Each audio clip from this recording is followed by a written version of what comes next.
এই মুহূর্তের big breaking news, শাহজাহানকে আড়াল করছে সিআইডি। বিজেপি নেতা খুনের মামলায় পর্যবেক্ষণ বিচারপতির।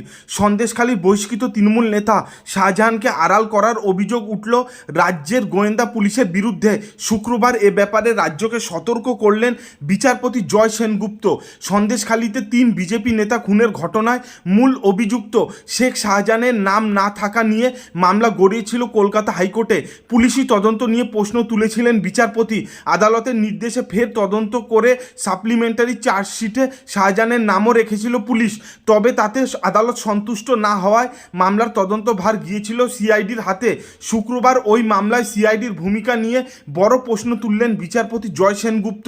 এদিন মামলার শুনানিতে রাজ্যের তরফে স্বীকার করে নেওয়া হয়, আগের তদন্তকারী অফিসার ঠিকমতো তদন্ত করেনি। আদালত চাইলে সাপ্লিমেন্টারি চার্জশিট দিতে তৈরি সিআইডি।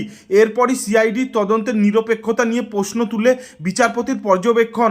সিআইডি শুধু তাদেরকেই তদন্তে জিজ্ঞাসাবাদ করেছে যারা শাহজাহানের নাম করেনি।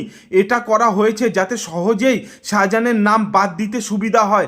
একই সঙ্গে রাজ্যের উদ্দেশ্যে বিচারপতি বলেন, তদন্তে নিরপেক্ষতা প্রয়োজনীয়তা রয়েছে।